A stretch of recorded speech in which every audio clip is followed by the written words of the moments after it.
Hi guys, my name's Spencer Kress. I'm coming to you from the lovely and beautiful Ankeny, Iowa.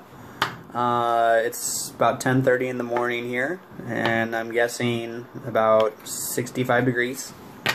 I just got up a little while ago. Was very happy to get a good night's sleep last night, and I've had a little extra motivation lately, so I thought I would make a video this morning.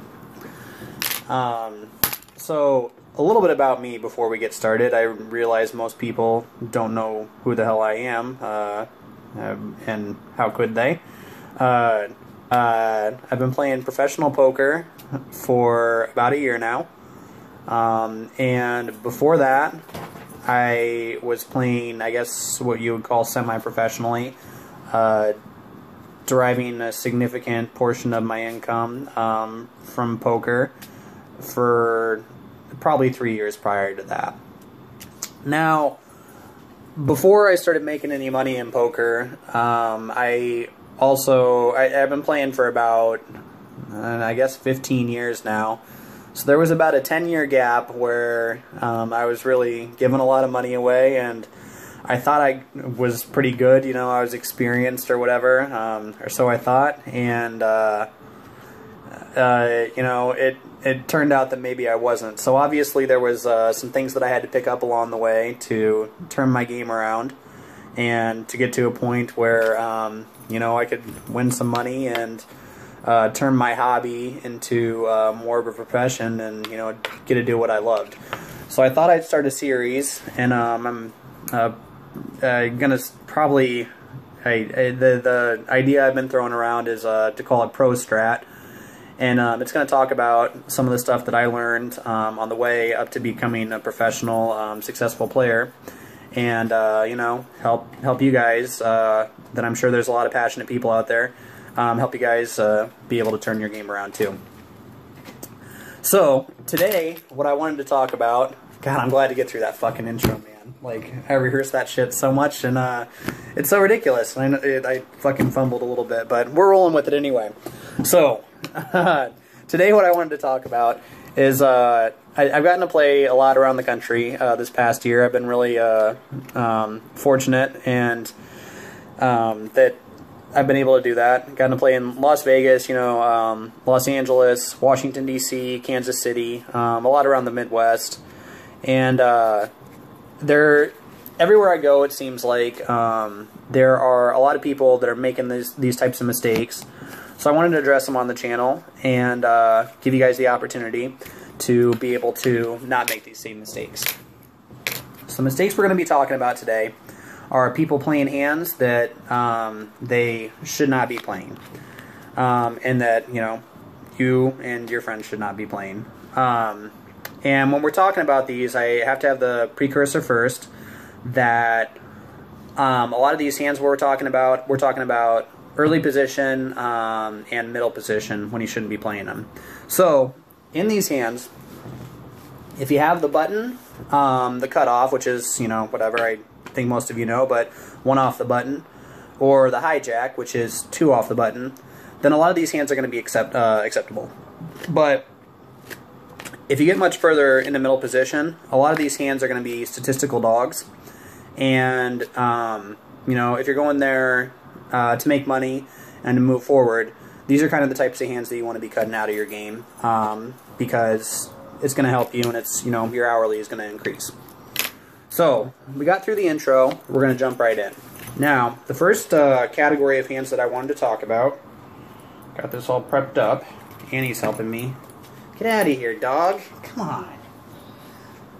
First category of hands I wanted to talk about are hands like this. Now, you're going to notice 2 things about this hand. 1, that it's unsuited, and 2, that it contains 2 face cards. And I know the first argument that people are going to make is, you know, Spencer, fuck, I've been sitting here folding my ass off for 1 hour and 45 minutes, and finally I look down at King Jack, and I'm in middle position. There's like 5 people left to act. You know, there's no way that a hand that only comes around every 45 minutes is going to be the type of hand that I need to be folding. But you really do. And the reason for it is that there's a couple different reasons. Like I said, we're going to go into the math a little bit later, and I know some people don't like that. So you can, whatever, tell somebody else to break it down for you or to look at it and review it, whatever, if you want to. Or you can look at it later and see that the numbers just don't add up. But like I said, someone smarter than me told me before, and I'm sure someone smarter than them told them before, that these types of hands are just not going to be statistical favorites. They're not going to add up to extra dollars and cents in your game. Another big problem with them is that not only are they not a statistical favorite pre-flop, so you're not making money on your raises, you're not making money when you're entering pots with them. Also, post-flop, you're going to have a lot of issues with them. So hands like this are so easily dominated, and there's a concept called reverse implied odds, and I'm sure most people know about that too, but whatever, we're going to throw it out there. But the concept of reverse implied odds is that a lot of the time you're going to have a hand like this, you're going to hit either the king or jack, and a lot of the hands that people play, and a lot of the hands that you're more likely to play bigger pots with and have to put more money in against are going to be hands like ace-jack, hands like ace-king, hands like, king-queen, hands like aces, hands like, pocket kings, stuff like that, where when someone decides they want to put money in against your hand, you're going to, be in a lot of trouble. And so for those reasons, you really want to be folding this type of hand. Fold it if you see it in an early position, middle position. It's going to make you money. Now, there's a one-off with this as well, so you have to extrapolate a little bit further. Let's take the king and replace it with some other pretty hands. Middle position, also fold. Middle position, also fold. Alright? I know I'm breaking some people's hearts there. And I don't know why, but for some reason people get dealt shit like this, and they see that it's not queen 10, but it's a queen 9. Middle position, also fold. Get rid of that shit. And the last one that we're going to talk about, the tried and true. Get rid of that shit too if you're in middle position. There are some people in... there's some professional players that, whatever, you're going to see them on TV sometimes playing hands like this, and just in situations that I'm not describing. They're professionals, and they're professionals for a reason, and they're taking deviations for a reason. But I guarantee you that all of them, if they had to, defend a hand like that, most of the time they're going to say it's a bottom of their range play, or some other, maybe they just say it's a mistake. But tighten that portion of your game up, it's going to add to your hourly. Alright. Wow, that was fucking... I just got really passionate about things. Okay, so we talked about the two face cards, early position, that you're not going to want to be playing. Second group of hands that you're not going to want to be playing. And that I see all the time. Alright, so our first card, we'll just do it for dramatic effect. One of those. Alright? And now our second card. One of those. And I know people love this hand, and once again I'm breaking hearts. Okay, but this is an ace and a middle card. Now, going back to what we were talking about before, I know you don't see an ace every day. You don't see a puppy like this every day also. But when you see them, sometimes you gotta do one of these with both of them. Take the hand, throw it away. Take the puppy, throw her away. Now she's fine.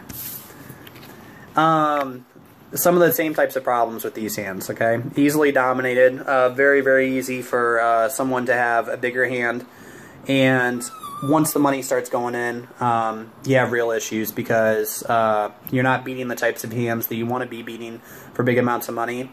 So you're going to be, possibly a small favorite in small pots, but when the pot gets big, you're going to have real issues. Now we'll extrapolate it out a little bit further. You see this one, and like I said, we're in middle position now. Throw that card away. Let's pick up a different card. Oh, I have that other one for dramatic effect. Same type of concept. We'll count higher. Still a fold most of the time, okay?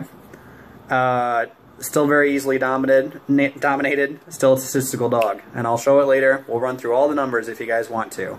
Like I said, someone smarter than me told me, someone smarter than them told them, and everyone along the chain verified it. If you're in middle position, early position, don't play this type of hand. One last one, and it might blow your mind. We're going to even go that high. And, I mean, we could go a little bit higher. But if you're in early position, the ace-10 is only going to get you in trouble. It's the same type of stuff, but you're going to be dominated by the ace-jacks, ace-queens. No one's seen an ace-queen and folding it, okay? You're going to be, every time someone gets dealt an ace-queen, 100% of the time they're going to play it, and 100% of the time when they have an ace, they are probably going to call your ass, and you're going to start losing money.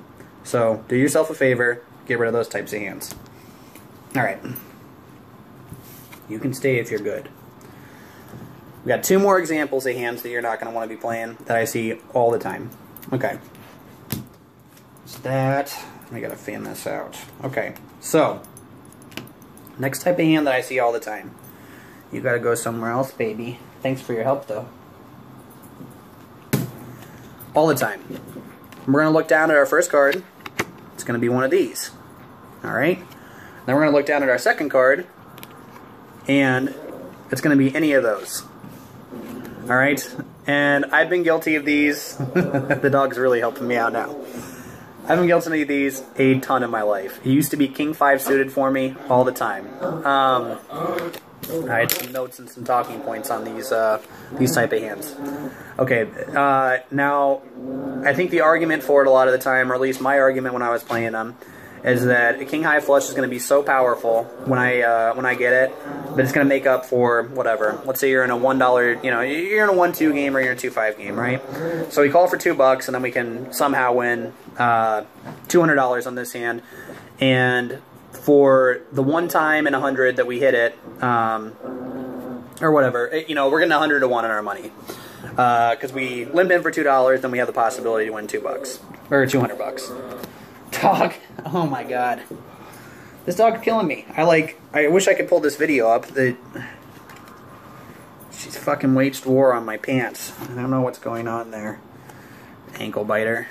Okay, so we'll go back to it again. The math just really does not favor us in these situations.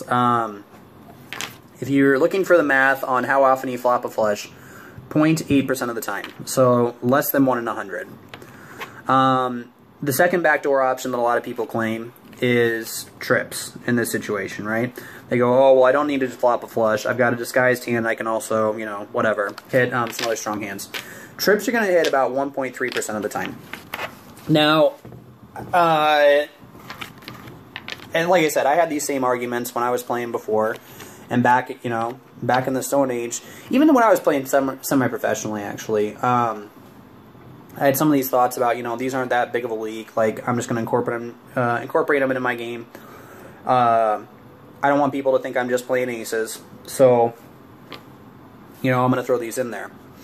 The real issue, like I said, when you're coming back to, like, the big hands that these are making, so you have to think with trips. If you have 1.3% of the time you're going to hit trips, you have to break it into two different sections. So let's say we have the one that I used to love, our King 5 suited. Okay? There's going to be 2 different sections to this hand. One part of it is we could hit trips with the 5, but the other part is we're going to hit trips with the King. Now, if we hit it with the 5, I'd be pretty comfortable with it. But like I said, since we're flopping trips total 1.3% of the time, only 0.65% of the time, or roughly 1 in 200, it's close to 1 in 200, are we going to hit it with just the 5. Now, the issue with the other card is kind of what we were talking about before with our dominated hands. A lot of the times when people have kings, they're going to be making these same mistakes with their king jacks. You know, they're not making a mistake with it, but you know, their ace kings. 100% of the time, they're going to see the flop, and they're going to flip those They're going to flop those trips with us, right? And because they're going to flop over trips, or you know, do terrible things like, let's say it comes king king 9, and someone has pocket 9s, and all of a sudden we're the one drawing. Because those things are happening, we don't have a good enough edge in that position to justify the fact that we're calling hands.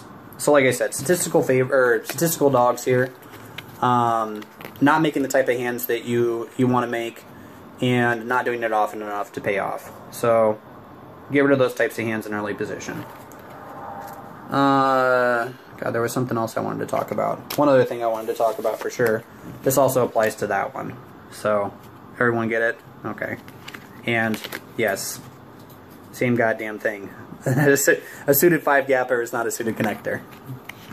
Oh, I remember the other thing I wanted to talk about. Also, you should bear in mind that with these types of hands, the king and the queen high flush draws, people love in these lower stakes games to never fold one hand in particular, which they probably shouldn't, to be honest with you. An ace and one of these. So that's a big issue. I've seen it happen 100 times, and I know that people are like, oh, flush over flush, it doesn't happen. I tell you, I've lost some big fucking monster pots with this one and this one.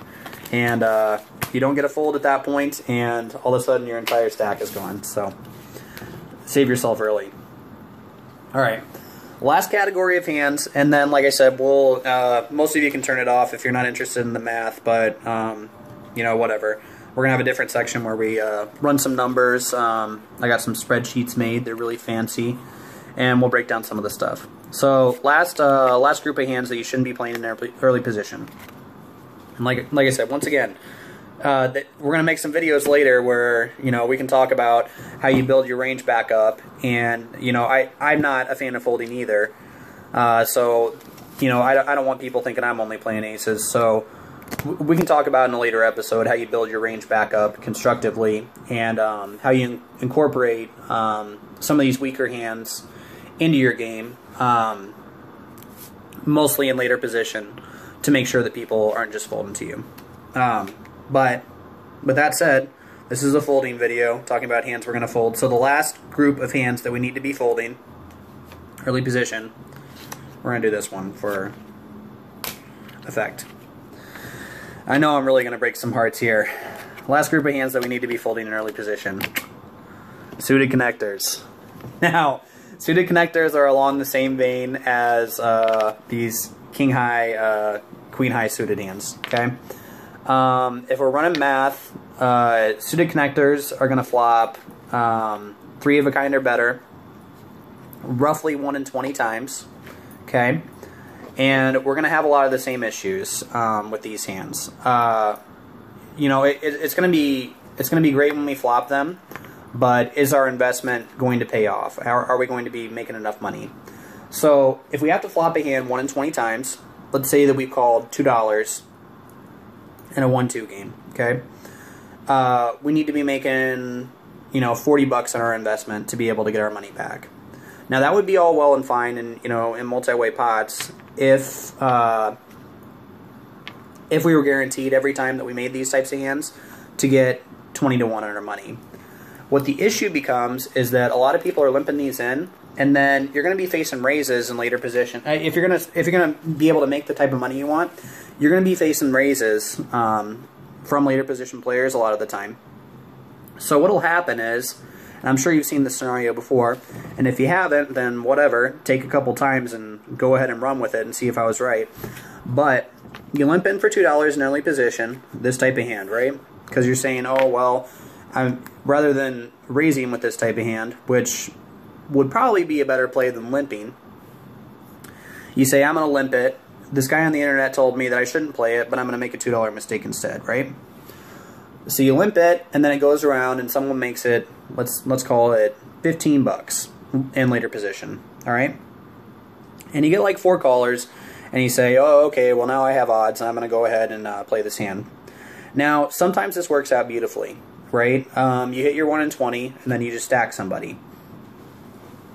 But what the real issue is with this hand is that at this point now, since it's been made $15 to you, and you're only flopping this hand 1 in 20 times, you need to take your $15 times 20 and realize that you need to make $300 with this hand, right? And one of the real big issues is, you know, when you're starting to talk about hitting hands like flushes, which is your 1%, which is, you know, if you're only flopping 5% hands, flushes are going to be 1% of it, so that's 20% of your hands, right? You're flopping flushes, and then all of a sudden, someone else has a set, or someone else has an ace-high flush draw, and they get it in with you. and you've already paid your premium, right, to hit your 120 hand. You already paid your $15, and all of a sudden they've got odds. They're not drawing to 1 in 20 on you. You know, you're maybe a 2-to-1 favorite against them, but you're not that big of a favorite, and you're certainly not a big enough favorite to justify calling with with this type of hand. So in general, avoid these in early position. Look for later. Another thing that could happen is that somebody raises and somebody re-raises, and then you have to throw your hand away anyway. So a lot of bad stuff can happen. Not a statistical favorite, not a math favorite. If you want to add to your hourly, start throwing those hands away.